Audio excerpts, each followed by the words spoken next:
For 40 days, Jesus prayed and fasted in the wilderness, preparing himself for his ministry.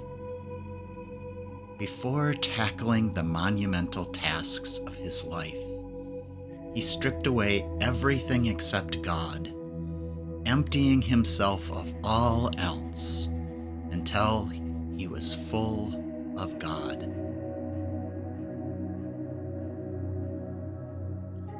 Welcome to a special episode of Art and Prayer. Today we have an interview with A.J. Sherrill. A.J. has pastored all over the United States, from New York to L.A. He currently resides in Charleston, South Carolina. He is the author of several books, including Being with God, The Absurdity, Necessity, and Neurology of Contemplative Prayer. Lately, he has been leading pilgrimages to ancient lands like Greece and Israel, where the participants take time to seek the Spirit. Well, thank you so much for being willing to do this. Sure. How did you get started in a contemplative prayer or practices? Yeah, good question. Failure. Um, I think, there's a number of ways to bump into it. No one wakes up in their life one day like, I think I'm going to do contemplation and slow down and be still. What happens is I think you come up against your end through death, through suffering, through challenges, through limitations. And you realize the control we think we have is an illusion. And maybe God isn't there to sort of perform my desires at any moment. Maybe I exist to connect more deeply with my creator. And that might not be through the productivity of a sort of capitalist mindset. Maybe that's through slowing down rather than going faster. Maybe that's through abiding rather than striving. So I had speaking in human terms, a really successful ministry launch in my 20s. I grew a church really quickly, really big, and then decided I'm not ready for this. I'm going to move to LA and plant and just kind of start over and just have fun. And it failed. And I fell on my face and realized I didn't know how to pray. Like I knew how to pray like at God, like for things I wanted. And up until that point, it sort of kind of worked, or at least I thought it did. But when I couldn't get what I want, I realized maybe that's not what I actually need. Maybe there's something deeper here. And so I started stumbling into the works of Henri Nouwen and Richard Rohr and Thomas Merton. And you start realizing there's this whole other path of subtraction that might also be a part of the journey. So that was a lot of mine, is actually like not getting what I wanted really kind of forced me to slow down and pay attention to my anxiety and fear and ego, all of these things, in order to become a kinder, more surrendered person. And I think the contemplative path is a really great, rich tradition to learn that orientation toward life. How does it help you connect to God? Being rather than doing, um, learning that I'm beloved, not by what I do or what I have or by what other people say about me, but by who God says I am. And that begins, I think, in the quiet. Like my mornings, because I'm an Enneagram three, if any of your listeners are familiar with that personality theory. And so like achievement orientation, productivity, these are things that I have to keep in check. And so to start my day in the Gospels, and then just to be still and to receive the ministry of Jesus and to trust that the Spirit is living inside of me, which is crazy, that the divine life dwells within. Like, Teresa of Avila would talk about the interior castle that you were made with many rooms inside of you that go left unexplored and undiscovered. And that's where God dwells, is in the center of who you are. And so what does it mean for me every day to unlock those doors in my inner life and to find God present in those places. Um, that's a really important part of my day, because it means that my first move of the day isn't out into the world. It's actually more deeply into where God is within myself. And that's not connected to my performance. That's like graced, and God chooses to happily dwell there. What about you? Yeah, I was thinking about how much I resonate with what you've been saying, particularly about how part of the way I found it was when a couple of my young adult children had started having mental health problems, Yeah. and one was suicidal. And you start feeling like a pretty big failure as a parent when that starts happening. Like, what did I Mm, do wrong? And I needed to connect more deeply to God. And I found in some ways it's just like immersing myself in God's presence and allowing God to surround me. I didn't have words. I didn't even really know always what to ask for, but I knew that I needed God. And then it's kind of grown more to listening instead of asking, listening. Okay, God, what do you have to tell me today? yeah. Sometimes it's profound and deep, and sometimes it's just spend time with me. Yeah.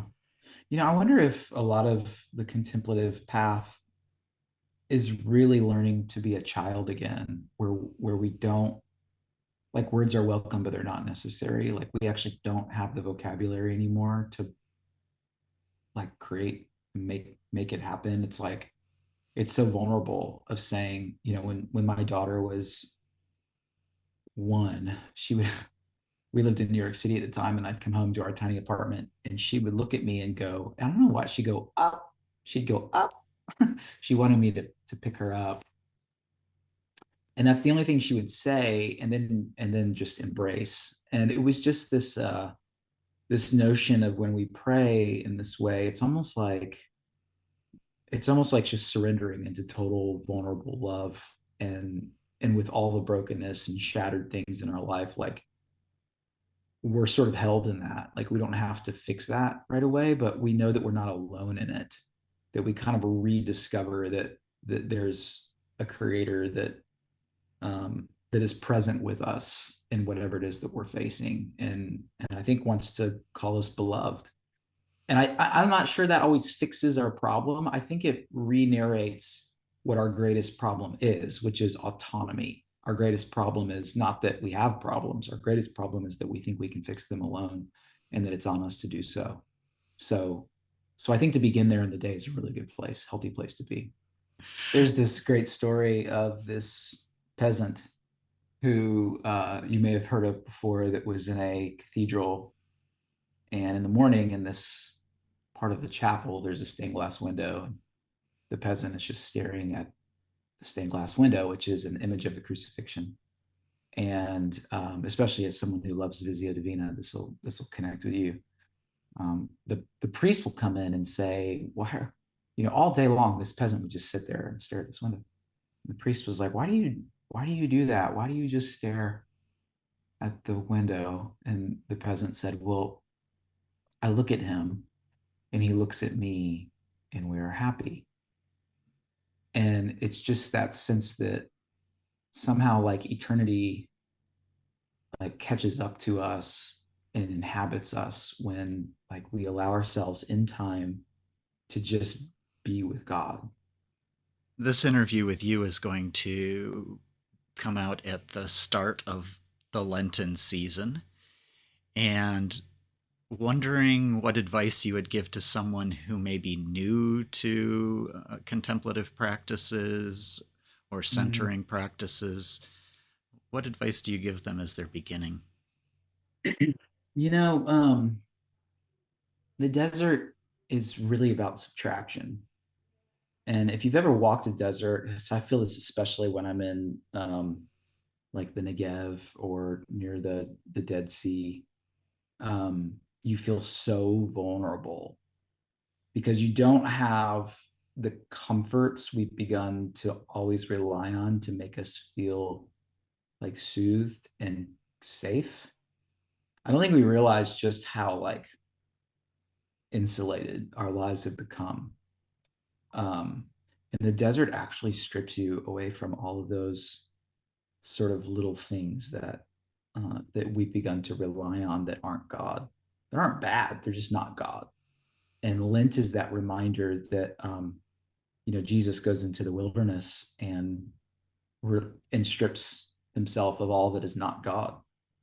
Um, and so, contemplation. If someone were to say, "Hey, you have a day away with God, what are you going to do with it?" You might take a bunch of books, some journal. Um, you'd probably take things that you can do and think about, things that are from the external world that are helping you think and reframe. But it's interesting, like the desert. I love books. I love learning. I love all that stuff. But the desert is actually like trying to strip you from all the reliance, and even like books can be, we're heavily reliant on someone giving us something to think about.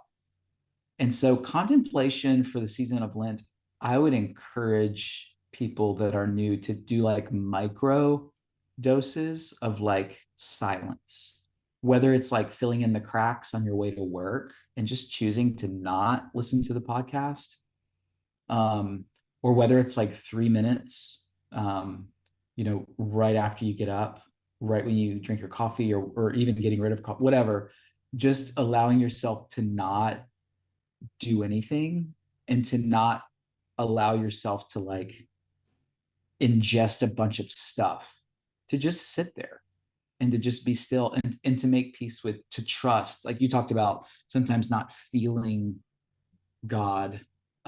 We learn when we don't feel it to trust it, and that's really the formation. Is will you believe what is true even when you cannot see it? Will you believe what is real even when you cannot feel it? That is like a deeper sense of knowing, of choosing to trust what we cannot perceive in our senses. And so I would do micro things. A lot of us want to do the heroic thing. I'm going to do, a week of silence, or, I'm going to do 40 days of fasting. That's great. That's wonderful. If you can do that, sure. But it's like, what can I do as like micro discipleship in Lent to slow down and subtract? We'll come back to AJ, but for a moment, let us take his advice. Let's slow down and subtract. To help us do that, sit with these words from Meister Eckhart. To be full of things is to be empty of God. To be empty of things is to be full of God.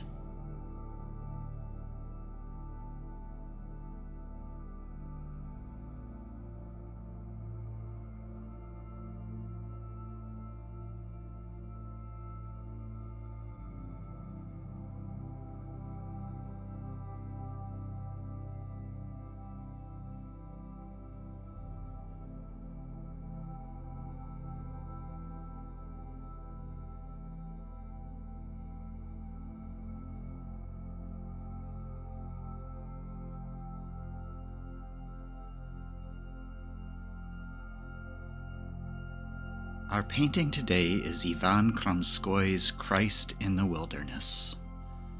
Look for how he paints the subtraction of the desert.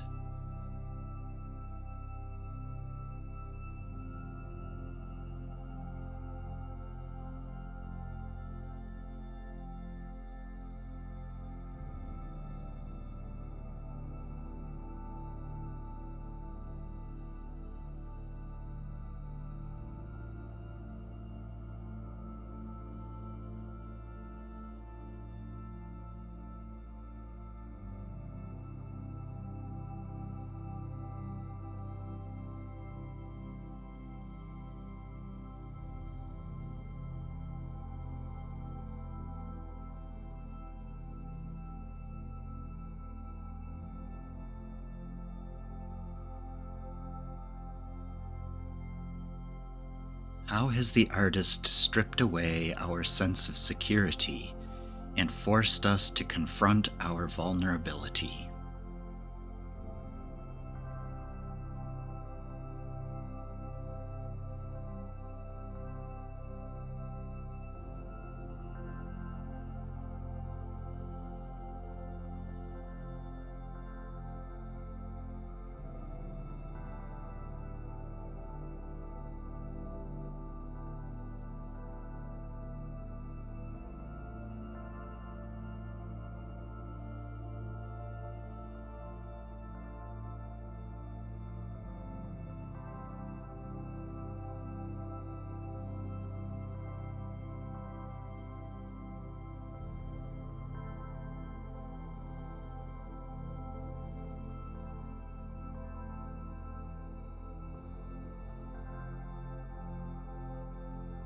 Now focus on Jesus.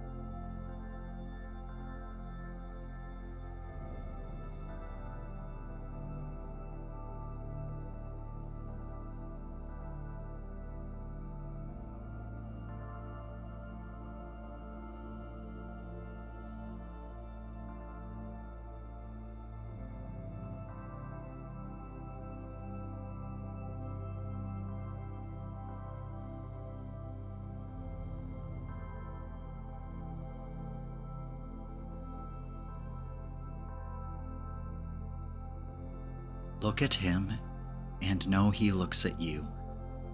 What do you feel?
Sit with him in silence, allowing yourself to be fully present with him.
Reach up to him as though you are a child, surrendering into that total vulnerable love, with all the brokenness and shattered things in your life.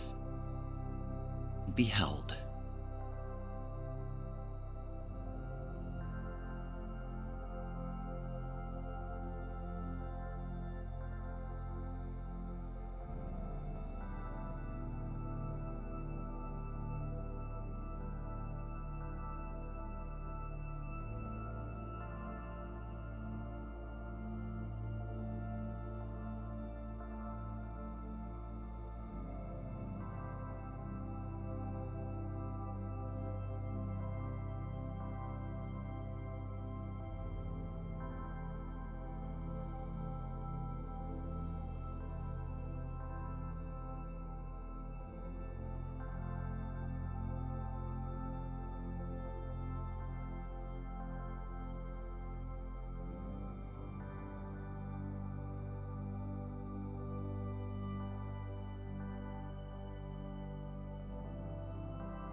Does your encounter with him today need words? If so, share them and listen. If not, continue to simply enjoy being present with him.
Take one more minute of silence to enjoy his company.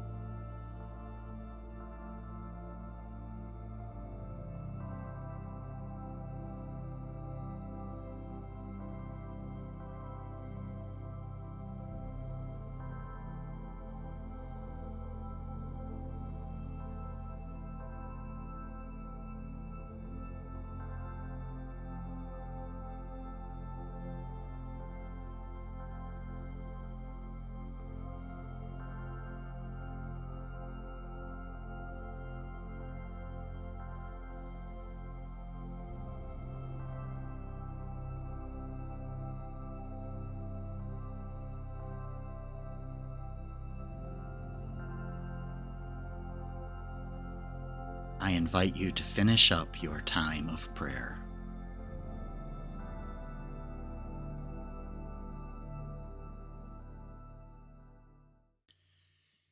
Before we return to our busy lives, I want to share one more moment from AJ with you. And again, thank you so much for joining us. Is there anything else you'd like to share with people that just is on your heart? No, that's good. I think having practices for Lent is a really good thing, and the sacredness of the present moment. It was a jump here that Assad said it's the sacrament of the present moment, that God is, sacraments are the idea that God is sort of hiding in plain sight, waiting to be discovered. And when you recognize that the present moment is where God most fully dwells, it changes the way you think about going into a minute of silence before lunch of like, oh yeah, God, right? I've got this email, I'm doing this thing, I got this deadline. Oh yeah, God, like God's been the sort of thread line all the way through. So yeah, Lent, I think, helps us to sort of get back in touch with that. So grace and peace over you and your people in this season. If people wanted to find your books or anything more about what you're doing, where would they go? You can go to ajsherrill.org.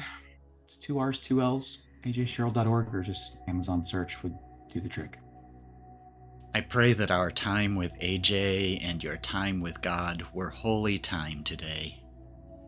Remember to try to keep some micro silences this week where you simply sit again with Christ.